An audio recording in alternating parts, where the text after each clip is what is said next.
Teman-teman, pernahkah kalian merasa hidup ini terasa begitu berat? Seakan-akan setiap hari ada saja masalah yang datang bertubi-tubi dan membuat hati kalian gelisar? Mungkin hari ini, kalian bangun dengan perasaan cemas karena memikirkan deadline, pekerjaan, atau mungkin kalian sedang khawatir dengan hubungan yang sedang tidak baik-baik saja. Nah, hari ini gue akan berbagi sesuatu yang sangat istimewa dengan kalian. 3 prinsip kuno dari filsafat stoikisme yang telah membantu jutaan orang di seluruh dunia untuk menemukan kedamaian dalam hidup mereka. Prinsip-prinsip ini bukan sekadar teori kosong, tetapi adalah panduan praktis yang telah terbukti selama ribuan tahun dan masih sangat relevan untuk kehidupan kita di zaman modern ini. Jadi, bersiaplah untuk mengubah cara pandang kalian terhadap hidup. Bayangkan kalian sedang berdiri di tengah badai kehidupan, di mana angin kencang masalah menerpa dari segala arah, dan hujan kesulitan membasahi seluruh tubuh kalian. Dalam situasi seperti ini, apa yang akan kalian lakukan? Apakah kalian akan berteriak marah kepada badai, atau akankah kalian mencari tempat berlindung yang aman? Inilah inti dari prinsip pertama stoikisme yang akan mengubah hidup kalian selamanya. Fokus hanya pada hal-hal yang benar-benar bisa kalian kontrol. Epictetus, seorang filsuf stoik yang bijaksana, pernah berkata bahwa dalam hidup ini hanya ada 2 kategori hal yang bisa kita kontrol dan yang tidak bisa kita kontrol. Tragisnya, kebanyakan dari kita menghabiskan waktu dan energi yang sangat berharga untuk mencemaskan hal-hal yang sama sekali berada di luar kendali kita. Coba kalian bayangkan skenario ini dengan seksama kalian sedang dalam perjalanan menuju tempat kerja di pagi hari yang cerah. Tiba-tiba kalian terjebak dalam kemacetan yang sangat parah dan sepertinya tidak akan bergerak dalam waktu yang lama. Dalam situasi seperti ini, kebanyakan orang akan bereaksi dengan amarah yang meluap-luap, memukul klakson berkali-kali dengan keras, mengumpat dalam hati. Bahkan ada yang sampai keluar dari mobil untuk melihat apa yang terjadi di depan. Semua reaksi ini sebenarnya hanya membuang-buang energi yang sangat berharga, karena kemacetan tersebut tetap tidak akan hilang hanya karena kita marah. Sebaliknya, jika kalian menerapkan prinsip stoikisme ini, kalian akan berpikir dengan tenang bahwa kemacetan memang berada di luar kontrol kalian. Tetapi yang bisa kalian kontrol adalah bagaimana kalian merespons situasi tersebut. Kalian bisa menggunakan waktu tersebut untuk mendengarkan musik favorit, melakukan refleksi diri, atau bahkan menelepon orang tua yang mungkin sudah lama tidak kalian hubungi. Bukankah jauh lebih produktif dan menyenangkan daripada marah-marah yang tidak berguna? Sekarang, bagaimana cara konkret untuk menerapkan prinsip yang sangat powerful ini dalam kehidupan sehari-hari kalian? Pertama, mulailah dengan melakukan latihan sederhana yang gue sebut sebagai audit kontrol harian.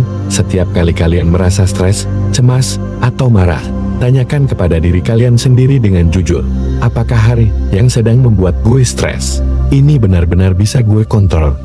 Jika jawabannya tidak, maka secara sadar alihkan perhatian kalian kepada hal-hal yang memang berada dalam kendali kalian, seperti bagaimana kalian bernapas, bagaimana kalian merespons, dan tindakan apa yang bisa kalian ambil untuk memperbaiki situasi. Kedua, buatlah daftar harian tentang hal-hal yang benar-benar penting dan bisa kalian pengaruhi. Mungkin itu adalah kualitas pekerjaan kalian, cara kalian berkomunikasi dengan keluarga, atau kebiasaan sehat yang ingin kalian bangun. Ketiga, latih diri kalian untuk melepaskan ekspektasi terhadap hal-hal yang tidak bisa dikontrol dengan mengucapkan kalimat afirmasi, gue menerima situasi ini apa adanya dan akan fokus pada apa yang bisa gue lakukan sekarang.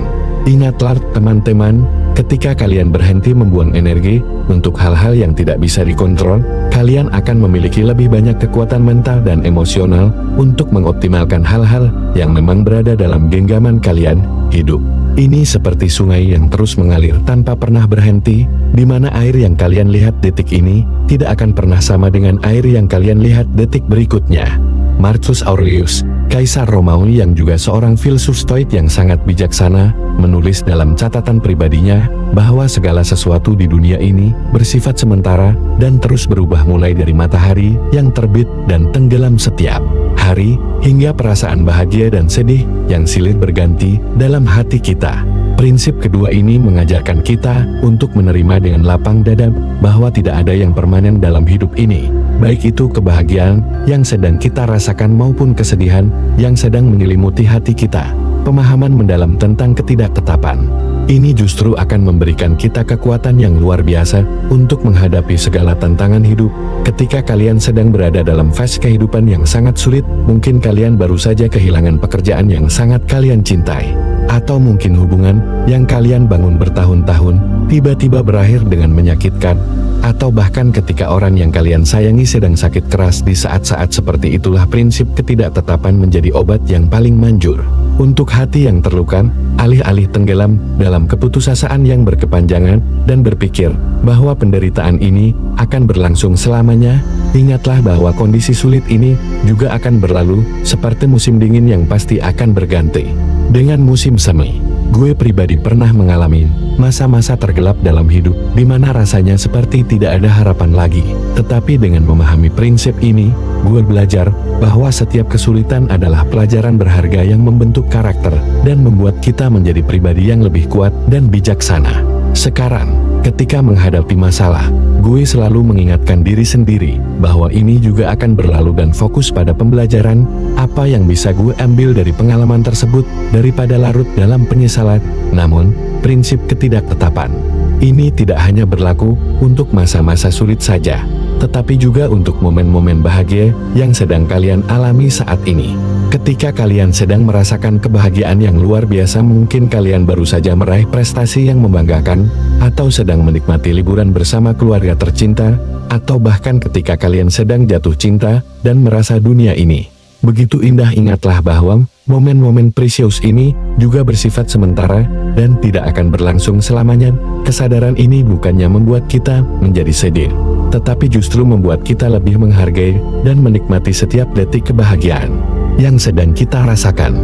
Bayangkan betapa berbedanya perasaan kalian ketika sedang berkumpul dengan keluarga. Jika kalian benar-benar sadar bahwa waktu bersama mereka adalah hadiah yang sangat berharga dan terbatas, kalian pasti akan lebih hadir secara mental dan emosional, lebih mendengarkan dengan penuh perhatian ketika mereka bercerita, dan lebih menghargai setiap tawa dan senyuman yang tercipta. Begitu pula ketika kalian meraih kesuksesan, pemahaman tentang ketidaktetapan akan membuat kalian tetap rendah hati dan tidak menjadi sombong, karena kalian tahu bahwa kesuksesan ini juga bisa hilang kapan saja jika kalian tidak terus berusaha dan belajar. Dengan demikian, hidup kalian akan menjadi lebih bermakna karena kalian benar-benar menghargai setiap momen yang diberikan. Prinsip ketiga yang akan mengubah hidup kalian secara fundamental adalah praktik kebajikan dalam setiap aspek kehidupan sehari-hari. Dalam filosofi Stoicism, ada 4 pilar kebajikan utama yang menjadi fondasi karakter manusia yang mulia. Kebijaksanaan yang membuat kita mampu melihat situasi dengan jernih, keberanian yang mendorong kita untuk melakukan hal yang benar meskipun sulit, keadilan yang membuat kita memperlakukan semua orang dengan hormat dan kasih sayang, serta pengendalian diri yang membantu kita tetap seimbang dalam segala situasi. Yang paling menakjubkan dari kebajikan adalah bahwa ini adalah satu-satunya hal dalam hidup yang sepenuhnya berada dalam kontrol kita dan tidak bisa direbut oleh siapapun. Orang lain mungkin bisa mengambil harta benda kita, merusak reputasi kita, atau bahkan menyakiti tubuh kita, tetapi tidak ada yang bisa memaksa kita untuk bertindak tidak bajik. Kebijaksanaan sejati bukanlah tentang mengetahui segala hal atau menjadi orang yang paling pintar di ruangan, tetapi tentang memiliki kesadaran diri yang mendalam, memahami keterbatasan kita, dan selalu terbuka untuk terus belajar dari setiap pengalaman hidup.